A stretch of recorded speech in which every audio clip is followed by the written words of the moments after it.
নমস্কার বন্ধুরা, বাড়িতে নতুন অতিথি জন্মগ্রহণ করলেই অভিভাবকদের কিন্তু চিন্তা শুরু হয়ে যায়। কারণ তার পিছনে কিন্তু খরচা হবে, তার পড়াশোনায় খরচা হবে, তাদের বিয়ে, এইসব বিভিন্ন ক্ষেত্রে। তো এখন থেকেই কিন্তু তাদের জন্য আপনাকে অল্প অল্প করে সঞ্চয় করতে হবে। এবার অনেক জায়গাতে সঞ্চয় করা যায়, বিভিন্ন ফিক্সড রিটার্ন ইনস্ট্রুমেন্ট আছে, মানে যেখানে আপনার ইনভেস্ট করলে আপনি ফিক্সড রিটার্ন পেতে পারবেন। তাছাড়াও মিউচুয়াল ফান্ডেতেও ইনভেস্ট করা যায়। মিউচুয়াল ফান্ডেতেও অমনিতে নর্মালি বিভিন্ন ধরনের মিউচুয়াল ফান্ডের ক্যাটাগরি তো আছেই, সেখানেও ইনভেস্ট করতে পারেন। তাছাড়াও কিছু সলিউশন ওরিয়েন্টেড ফান্ড থাকে, মানে একটা স্পেশাল পারপাসের জন্যই সেই ফান্ডটা ক্রিয়েট করা হয়। চিলড্রেনদের জন্য, মানে তাদের বেনিফিটের জন্য কিন্তু মিউচুয়াল ফান্ডের কিছু সলিউশন ওরিয়েন্টেড একটা ক্যাটাগরি আছে।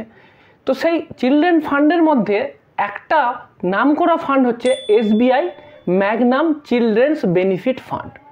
তো এই ভিডিওর শুরুতেই বলে দিই, এটা কিন্তু আসলে একটা মিউচুয়াল ফান্ড, এটা কিন্তু কোনো ফিক্সড রিটার্ন ইনস্ট্রুমেন্ট না। যেমন সুকন্যা সমৃদ্ধি যোজনা একটা ফিক্সড রিটার্ন ইনস্ট্রুমেন্ট, LICরও বিভিন্ন ধরনের ফিক্সড রিটার্ন পলিসি থাকে বাচ্চাদের জন্য বা চিলড্রেনদের জন্য। এটা কিন্তু কোনো ফিক্সড রিটার্ন ইনস্ট্রুমেন্ট না, সুতরাং এর যে রিটার্ন সেটা কিন্তু গ্যারান্টেড নয়। এর যে রিটার্নটা হবে সেটা মার্কেট রিটার্ন হবে। কিন্তু যদি আপনি লম্বা সময়ের জন্য ইনভেস্ট করেন, যেহেতু আপনি চিলড্রেনদের জন্য করছেন, সুতরাং আপনি লম্বা সময়ের জন্যই টাইম পাবেন ইনভেস্ট করার, সেক্ষেত্রে কিন্তু আপনার ভালো এবং বেশি রিটার্ন পাওয়ার সম্ভাবনা থাকবে। তাহলে প্রথমে যেটা বললাম যে এটা একটা সলিউশন ওরিয়েন্টেড ফান্ড। এইবার যদি আমি এর স্ট্রাকচারটা দেখি, মানে অ্যাকচুয়ালি এই যে মিউচুয়াল ফান্ডটা, এর স্ট্রাকচারটা কি? এই স্ট্রাকচারটা আসলে এটা একটা ইকুইটি ওরিয়েন্টেড হাইব্রিড ফান্ডের মতো। এর যে বেঞ্চমার্ক আছে, সেই বেঞ্চমার্কটা হচ্ছে ক্রিসিল হাইব্রিড 35+65 অ্যাগ্রেসিভ ইন্ডেক্স। এইবার যদি আপনি জানতে চান যে টেন্টেটিভলি এই ফান্ডের টাকাটা কোথায় ইনভেস্ট হবে, এই ফান্ডটা কিন্তু প্রিডোমিনেন্টলি ইকুইটিতে ইনভেস্ট করবে, মানে মিনিমাম 65% ইকুইটিতে ইনভেস্ট হবে, আবার ম্যাক্সিমাম 100% পর্যন্ত হতে পারে। তাছাড়াও আছে ডেটের ক্ষেত্রে মিনিমাম 0%, ম্যাক্সিমাম 35%। মানে যদি কখনো মনে হয় ফান্ড ম্যানেজারের যে এখন আর ডেটেতে কিছু ইনভেস্ট করবো না, পুরোটাই ইকুইটিতে ইনভেস্ট করবো, তিনি করতে পারেন। আবার যদি তার মনে হয় যে ইকুইটিতে এখন মার্কেটটা একটু আপ আছে, একটু ডেটে ইনভেস্ট করবো, তাহলে তিনি চাইলে 35% পর্যন্ত ডেটেতে ইনভেস্ট করতে পারেন। ইকুইটি ডেট ছাড়াও আরও ইনভেস্টমেন্টের জায়গা আছে, একটা হচ্ছে রিট আর একটা হচ্ছে INVIT। মেনলি এগুলো রিয়েল এস্টেটে ইনভেস্ট হয়, এটাকে বলা হয় রিয়েল এস্টেট ইনভেস্টমেন্ট ট্রাস্ট। এই নিয়ে আমি অলরেডি ভিডিও বানিয়েছি। তো সেইখানে ইনভেস্টমেন্ট হচ্ছে 0% থেকে ম্যাক্সিমাম 10%। মানে মিউচুয়াল ফান্ড ম্যানেজার যদি চান এই জায়গাতে 0% ইনভেস্ট করতে পারেন, মানে কিছু ইনভেস্ট নাও করতে পারেন, আর যদি চান ম্যাক্সিমাম 10% পর্যন্ত এখানে ইনভেস্ট করতে পারেন। আর একটা আছে, সেটা হলো গোল্ড, মানে গোল্ডেও ইনভেস্ট করার অপশান রেখেছে। 0% মিনিমাম আর ম্যাক্সিমাম 20% পর্যন্ত এখানে গোল্ডেতে ইনভেস্ট করা যাবে।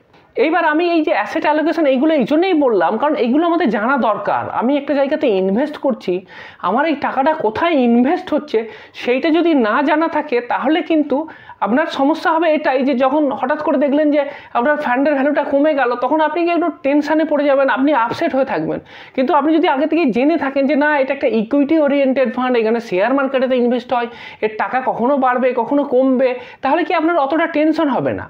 তো সেই কারণের জন্য জানা দরকার যে টাকাটা কোথায় ইনভেস্ট হচ্ছে। এইবার আপনাকে টেন্টেটিভ অ্যাসেট অ্যালোকেশনের কথা বললাম যে ম্যাক্সিমাম মিনিমাম কোথায় কত ইনভেস্ট হতে পারে। এবার যদি রিয়েল টাইমে দেখি, আমি যেদিন এই ভিডিওটা বানাচ্ছি সেই দিনের সময়তে যদি দেখা যাচ্ছে যে এই ফান্ডের অ্যাসেট অ্যালোকেশনটা এরকম যে ইকুইটিতে 87.16% ইনভেস্ট আছে, মানে ইকুইটিতে বেশ ভালো রকম আছে। মিনিমাম 65% হলেও এরা কিন্তু 87.16% পর্যন্ত বর্তমানে ইকুইটিতে ইনভেস্ট করেছে। ডেটেতে ইনভেস্টমেন্ট আছে 5.54%, যদিও ম্যাক্সিমাম 35% করা যায় ডেটেতে, কিন্তু এরা দেখছি যে ডেটেতে কমই ইনভেস্ট করে রেখেছে এখন, সেটা হচ্ছে 5.54%। এবং আদার্স জায়গাতে 7.3% আছে। আদার্স মানে বুঝতেই পারছেন, আমি আদার্সে যে বলেছিলাম যে কোথায় কোথায় ইনভেস্ট হতে পারে, রিটেতে হতে পারে, গোল্ডেতে হতে পারে, এরকম বিভিন্ন জায়গাতে এখানেতে 7.30% ইনভেস্ট আছে। এইবার যদি আপনি দেখেন যে সেক্টর ওয়াইজ অ্যালোকেশন, মনে করুন কোম্পানির শেয়ারে তো ইনভেস্ট হলো, তবে কোন ধরনের কোম্পানি, মানে তারা কোন সেক্টরেতে বিলংস করছে সেটাও জানা দরকার। সেখানে ফিনান্সিয়ালসেতে আছে 19.74%। ফিনান্সিয়াল মানে বিভিন্ন ধরনের bank, non banking financial company, insurance company, এগুলো হচ্ছে ফিনান্সিয়াল কোম্পানি। তো তাতেই সবচেয়ে বেশি আছে, সেখানে হচ্ছে 19.74%। আর বাকি যেগুলো আছে সেগুলো আপনাকে শো করছে। এখানে একটা জিনিস দেখুন, মোটামুটি সব ধরনের ইন্ডাস্ট্রিতেই কিন্তু আপনার কিছু কিছু করে ইনভেস্ট আছে এবং বেশ বলা যেতে পারে ব্যালেন্সড ওয়েতে ইনভেস্ট আছে, মোটামুটি ইভেনলি ডিস্ট্রিবিউটেড আছে। আরেকটা জিনিস দেখে নেব যে ইকুইটিতে যেখানে ইনভেস্ট হচ্ছে, এবারে ইকুইটি মানে হচ্ছে আপনার বিভিন্ন কোম্পানির শেয়ার। এবার কোন ধরনের শেয়ার, বড় বড় কোম্পানির শেয়ারে আছে না ছোট কোম্পানির শেয়ারে আছে না মাঝারি কোম্পানির শেয়ারে আছে, সেটাও আপনি দেখে নিন। ম্যাক্সিমামটাই কিন্তু জায়ান্ট কোম্পানি, মানে যেগুলো লার্জ ক্যাপের থেকেও বড় কোম্পানি, মানে ধরুন আপনার HDFC bank, ICICI bank, Reliance, TCS, এগুলোকে জায়ান্ট কোম্পানি বলা হয়। তো ম্যাক্সিমামটা আছে জায়ান্ট কোম্পানিতে, 60% আছে আপনার জায়ান্ট কোম্পানিতে। বাকি large cap, mid cap, small cap কোথায় কত পার্সেন্ট ইনভেস্ট আছে সেটা আপনাকে আমি শো করলাম, কিন্তু এটা আমি যেদিন এই ডেটাটা বানিয়েছি সেদিনের অ্যালোকেশন। এরপরে ফান্ড ম্যানেজার চাইলে এর পরের মাসে আবার এটাকে চেঞ্জও করতে পারেন, সেটা তিনি তার বিদ্যা বুদ্ধি এবং বর্তমান ফিনান্সিয়াল মার্কেটের কন্ডিশন তার উপর ডিপেন্ড করে তিনি সেটাকে চেঞ্জ করতে পারেন।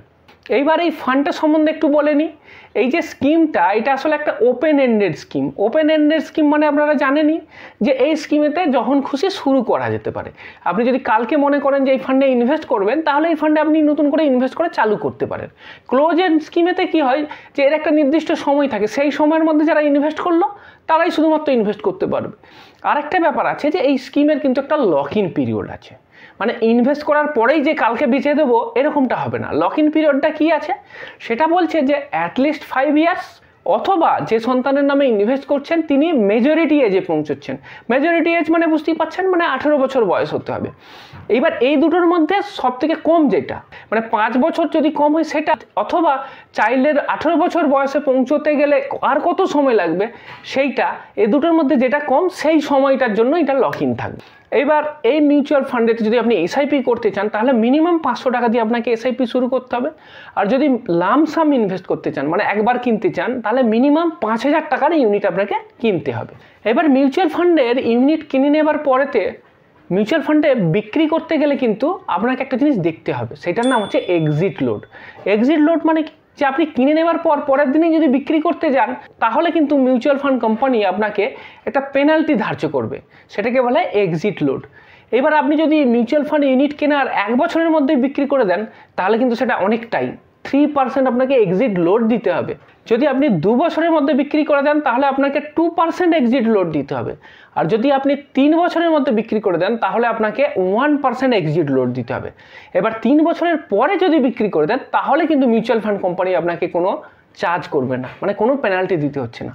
তো আপনারা বুঝতে পারছেন যে মিনিমাম 3 বছর রাখা জরুরি। 3 বছরের আগে বিক্রি করে দিলে কিন্তু আপনাকে একটুখানি পেনাল্টি দিতে হবে। এইবার দেখা যাক যে এই মিউচুয়াল ফান্ডটা কীরকম পারফর্ম করেছে। আমি যদি দেখি যে এই মিউচুয়াল ফান্ডটার রিটার্নটা, তাহলে দেখা যাচ্ছে যে গত 1 বছরে এই মিউচুয়াল ফান্ডটা 34.83% রিটার্ন দিয়েছে। গত 3 বছরে 29.28% রিটার্ন দিয়েছে। 5 বছরের ডেটা পাবো না, কারণ এই মিউচুয়াল ফান্ডে এখনো 5 বছর হয়নি।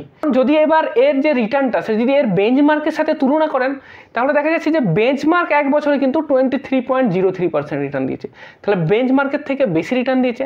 বেঞ্চমার্ক 3 বছরে 13.16% রিটার্ন দিয়েছে, আর এই ফান্ডটা দিয়েছে কত 29.28%। তাহলে এই ফান্ডটা কিন্তু কনসিস্টেন্টলি এর বেঞ্চমার্কের থেকে অনেক বেশি রিটার্ন দিয়েছে। এইবার দেখা যাক যে এই ফান্ডেতে যদি আপনি লামসাম কিছু ইনভেস্ট করে রাখতেন তাহলে কীরকম রিটার্ন আসতো। ধরে রাখুন যে গত 1 বছর আগে যদি এই ফান্ডেতে 1 লাখ টাকা ইনভেস্ট করতেন তাহলে আজকে তার ভ্যালু হতো 1,34,940 টাকা, মানে 1 লাখ টাকা 1 বছরে 34,940 টাকা রিটার্ন দিয়ে। আর যদি 3 বছর আগে এই ফান্ডেতে ইনভেস্ট করে রাখতেন 1 লাখ টাকা তাহলে তার আজ ভ্যালু হয়ে যেত 2,16,240 টাকা, মানে বুঝতে পারছেন যে 3 বছরেই আপনার টাকা ডবল হয়ে গেছে। তো এটা তো গেল এসবিআই ম্যাগনাম চিলড্রেন্স বেনিফিট ফান্ডের কথা। এসবিআইয়ের কিন্তু আরও অনেক ভালো ভালো ফান্ড আছে। এইরকম টপ 6টা এসবিআইয়ের বিভিন্ন ক্যাটাগরির মিউচুয়াল ফান্ড নিয়ে অলরেডি একটা ভিডিও বানিয়ে রেখেছি, সেটা যদি দেখতে চান তাহলে আপনি আমার বাঁ দিকের ভিডিওটাতে ক্লিক করুন।